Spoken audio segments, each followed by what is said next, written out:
Putra sulung Presiden Jokowi, Gibran Rakabuming Raka resmi maju dalam Pilpres 2024 sebagai bacawa pres Prabowo Subianto.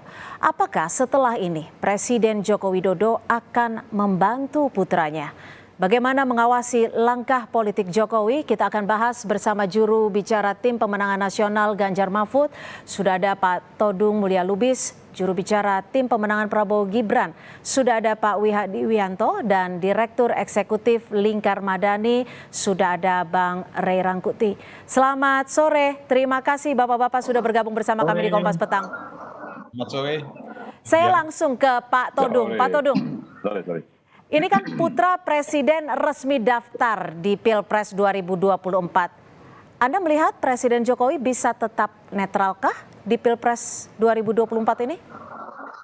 Ya, hubungan biologis antara Presiden Jokowi dengan putranya Gibran tentu tidak bisa dibantah. Tapi kan Jokowi adalah seorang presiden, ya, seorang kepala negara yang harus berada di atas semua golongan. Memang isu netralitas ini bukan isu yang baru. Sejak dulu soal netralitas ini selalu menjadi isu. Tapi kita ini sudah lebih dari 70 tahun merdeka.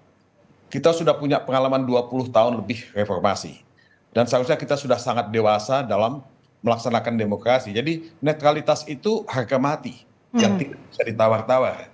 Tapi kan bukan hanya netralitas dari seorang presiden kepala negara yang kebetulan anaknya maju sebagai cawapres, ya, tapi juga netralitas aparat penegak hukum, netralitas institusi hukum, dan juga netralitas media.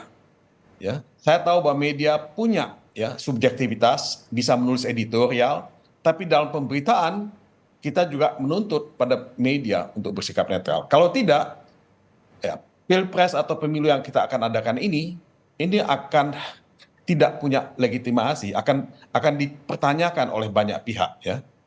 Nah, ini tantangan buat semua pihak, ya. Media, ya, institusi penegak hukum, aparat penegak hukum, dan terutama presiden sendiri. Karena presiden tidak boleh berpihak pada siapapun termasuk anaknya. Ya, artinya setiap lapisan masyarakat memiliki tugas dan tanggung jawab untuk sama-sama menjaga demokrasi dan juga menjaga Pilpres 2024. Saya akan ke Bang Ray. Bang Ray, ini kan sebenarnya bisa dikatakan pertama kalinya dalam sejarah seorang anak presiden ikut maju dalam kontestasi Pilpres dikala ayahnya masih menjabat sebagai presiden. Bagaimana nantinya Presiden Jokowi ini bisa memberi garis batasan yang jelas untuk tidak cawe-cawe di Pilpres? Karena tadi kalau Pak Todung bilang secara biologis tidak dapat dipungkiri lagi. Ada dua kan di situ ya, ada yang kasat mata, yang tidak kasat mata. Yang kasat mata tentu saja semua kita bisa awasi ya. Misalnya apa? Misalnya penggunaan fasilitas negara, menggunakan aparatur negara untuk kepentingan pemenangan calon tertentu dengan kasat mata juga dan seterusnya gitu. Nah, termasuk bagi presiden itu kan tidak ada larangan misalnya untuk ikut serta kampanye, mengkampanyekan salah satu kandidat ya. Entah siapalah nanti kandidatnya terserah gitu. Tetapi itu harus juga dilakukan dengan aturan-aturan yang sudah berlaku. Salah satunya misalnya itu tadi ya, melakukan cuti ya kan. Kedua, tidak menggunakan fasilitas negara dan sebagainya. Ada beberapa syarat lah yang bisa mengekang presiden itu untuk tidak terlibat langsung di dalam pemenangan dengan membawa atribut ya, ataupun kewenangan ataupun fasilitas yang negara yang diberikan kepada dirinya gitu. Nah, kalau yang kasat mata ini ya pada tingkat tertentu itu bisa diawasi dan pengawasnya tentu saja Bawaslu. Misalnya begini, apakah dengan sengaja presiden mengungkapkan kata-kata yang mengindikasikan keterpilihan seseorang? Nah, itu bisa dinilai nanti oleh Bawaslu tuh. Apakah misalnya pertemuan-pertemuan terlalu tinggi yang kelihatan urgensinya nggak ada kecuali urgensi sekedar menaikkan citra dan popularitas seseorang gitu. Itu juga nanti bisa dinilai oleh Bawaslu gitu. Nah, yang paling sulit ini menurut saya adalah satu tindakan yang yang tidak kasat mata. Apa tindakan yang tidak kasat mata itu? Nah, bisa bentuknya dalam bentuk misalnya ya melakukan tiba-tiba politik bansos gitu ya. Politik bansos itu artinya menyebarkan bansos sebanyak-banyaknya gitu ya. Pada momen-momen krusial mendekati pelaksanaan pemilu gitu ya. Yang orang itu terasosiasi dengan kebaikan-kebaikan yang dialami oleh masyarakat kala yang bersangkutan memimpin gitu. Ya. Nah itu jelas akan menimbulkan efek elektoral kepada siapa yang dijagokannya, dan modus ini sangat lumrah terjadi di di pilkada-pilkada kita. Baik. Jadi pilkada kita itu incumbent dan atau keluarga incumbent, keluarga pejabat terlibat dalam pilkada, tiba-tiba harga bansosnya naik, biaya bansosnya naik, yang katakanlah misalnya 1 miliar tiba-tiba menjadi 10 miliar dan sebagainya. Dua, kemungkinan terjadinya protek kriminalisasi. Nah, seolah-olah ada penegakan hukum, seolah-olah ada proses hukum yang berjalan, tapi pada hakikatnya sebetulnya yang terjadi itu proses kriminalisasi. Nah, yang ketiga, tentu saja mengingat ya, ada 3 institusi besar di bawah presiden sekarang, ada polisi, ada tentara, ada ASN ya. Harus kita ingat ASN ini sekarang relatif sekarang di bawah kontrol presiden karena situasi KSAN-nya tengah menuju proses pembubaran pasca undang-undang revisi undang-undang ASN kita yang baru. Ya. Nah, 3 komponen ini sangat berpotensi untuk dipergunakan secara tidak kasat mata itu tadi demi pemenangan calon presiden tertentu gitu. Oke, baik, saya akan ke Pak Wihadi. Pak Wihadi, bagaimana pasangan Prabowo Gibran ini setidaknya bisa menarik batas agar tidak melibatkan presiden baik dalam urusan pilpres ataupun kampanye nanti? Jadi begini, perlu kita perjelas bahwa Pak Prabowo ini sudah berkonsultasi pilpres itu bukan sekali, yang sekarang 3 kali. Jadi dalam hal ini Pak Prabowo jelas bisa memisahkan antara beliau sebagai Menhan dan beliau pada saat menjadi capres. Jadi saya kira ini adalah sesuatu hal yang kita tidak perlu ragukan karena Pak Prabowo sendiri sudah sangat tahu itu, dan pada saat kemarin pun tugas-tugas sebagai ketua umum dan sebagai Menhan itu pada saat kunjungan Menhan Pak Prabowo ini tidak melakukan kunjungan politik, tentunya sebagai ketua umum. Jadi saya kira apa yang dilakukan oleh Pak Prabowo ini sudah jelas, dan pada saat Pak Prabowo sangat mengetahui sebagai seorang negarawan, Pak Prabowo tahu bahwa Pak Prabowo pada saat capres itu tidak akan menggunakan fasilitas negara tentunya, dan dalam hal ini tentunya juga tidak akan memengaruhi apa yang menjadi cawe-cawe ataupun menjadi satu mungkin tidak netral atau seperti apa. Pak Prabowo sudah jelas bahwa Pak Prabowo itu bisa membedakan di mana pada saat dia sebagai capres dan di mana sebagai Menhan. Jadi saya kira itu bukan sesuatu hal yang baru buat Pak Prabowo, karena Pak Prabowo dari sudah 3 kali beliau ini maju, dan saya kira kita melihat bahwa pada saat 2014, 2019 dalam situasi yang mungkin berbeda, dan 2024 ini kita melihatnya bahwa sebenarnya fine-fine aja apa yang ditakutkan oleh Bang Rey mengenai masalah hukum. Saya kira kalau 2020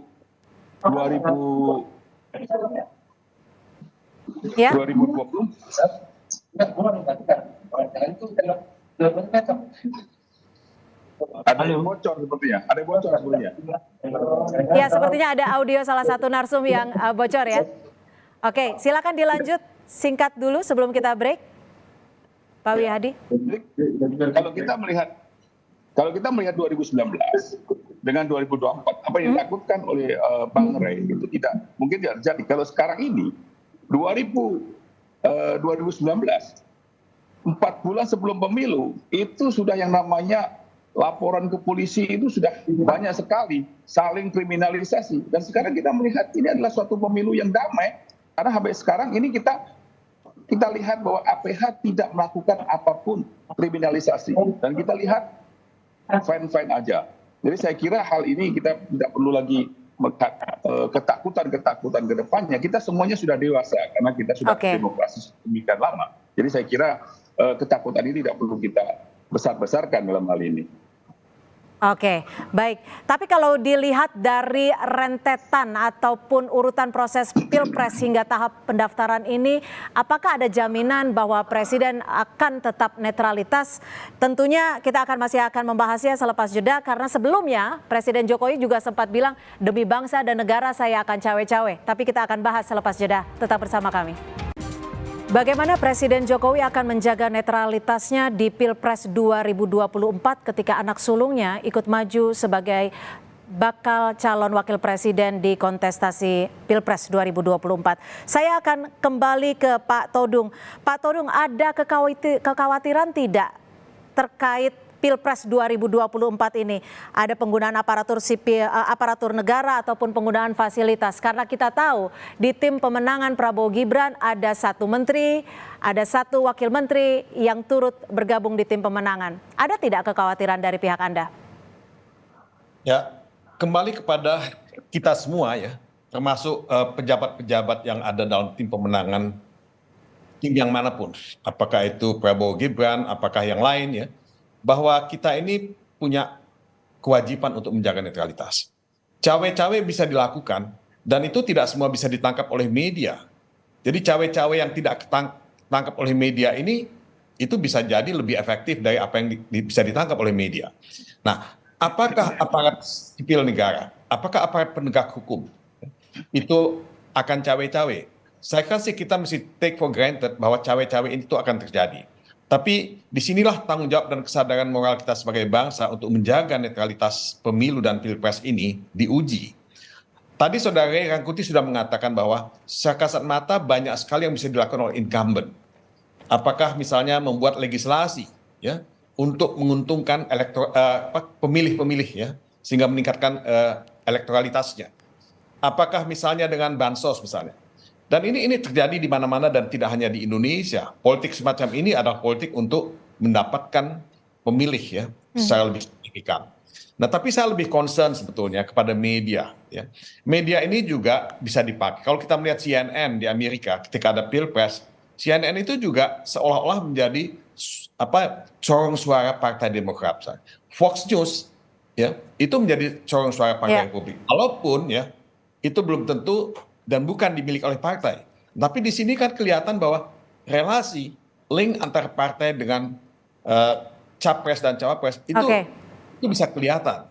Dan saya satu lagi loh yang saya ingin katakan bahwa sosial media itu juga mesti dilihat karena algoritma sosial media itu bisa mendikte dan bisa mengganggu netralitas dalam dan pemilu itu. Baik, saya akan ke Bang Rey. Bang Rey, tadi juga disinggung oleh Pak Todung, Anda juga sebelumnya sudah menyinggung soal bagaimana secara kasat mata, khususnya soal bansos ini. Bagaimana membedakan bansos yang diberikan ini memang adalah bagian dari program pemerintah. Apalagi kalau saya tidak salah ya, program bansos ini akan diperpanjang sampai Desember. Bang Rey, masih di mute? Ya, silakan. Sebenarnya bisa dibedakan, cuma ada 2 itu cara pendekatannya, politis apa, kemudian etis kan. Nah kalau yang politis orang bisa berdebat, kalau yang etis itu ya bisa kita lihat ciri-cirinya. Pertama adalah diluncurkan menjelang pelaksanaan pemilu, lebih khusus lagi nanti menjelang pencoblosan suara gitu ya. Nah yang kedua adalah nilainya bertambah atau jenisnya bertambah gitu. Yang penting tidak normal lah, ya kan, bisa nilainya seperti yang saya sebut tadi misalnya dari 1M tiba-tiba menjadi 5M, 10M gitu. Atau ada jenis baru dari bansos yang dimaksud, ya kalau selama ini menyasar kelompok tertentu sekarang diperluas ya. Atau itu tadi ya tidak kelompoknya diperluas atau objeknya diperluas macam-macam dan seterusnya. Yang menurut kasat mata kita itu tiba-tiba saja muncul karena sebelum-sebelumnya seperti tak terpikirkan apalagi dilakukan gitu. Nah itu semua menuju ke arah yang kita sebut tadi politisasi bansos. Itu sangat mudah untuk dibaca hal yang seperti itu, meskipun lagi-lagi ya kalau pendekatannya hukum formal mungkin nggak ada yang dilarang, nggak ada yang menyalahi aturan karena semuanya nanti melalui ketentuan yang ditetapkan. Apa bentuknya ketentuannya misalnya keputusan pemerintah, apa keputusannya itu misalnya instruksi presiden, macam-macam dan seterusnya itu. Jadi dari aspek legal formal dia bisa lewat. Tapi dari aspek kewajaran itu bisa diukur. Yang saya maksud diukur itu dari soal intensitas, dari soal kuantitas, dan dari soal kelaziman. Lah ini nggak pernah terjadi nih. Kok bisa-bisa menjelang pemilu, lebih khusus lagi menjelang hari H pemilu, tiba-tiba semua macam bantuan sosial itu dikeluarkan gitu. Oke, baik. Saya akan ke Pak Wihadi. Pak Wihadi, ini kan Pak Prabowo dan PAN sebelumnya juga sempat bilang bahwa arahan soal Pilpres tunggu Presiden Jokowi. Apakah arahan ini tidak berpengaruh pada netralitas Jokowi? Jadi begini, konteksnya arahan Presiden Jokowi itu kan bagaimana Pak Prabowo itu sebagai seorang menteri. Artinya, pada saat seorang menteri akan mengajukan diri sebagai seorang presiden, tentunya akan meminta izin kepada atasannya. Karena bagaimanapun menteri adalah sebagai pembantu presiden.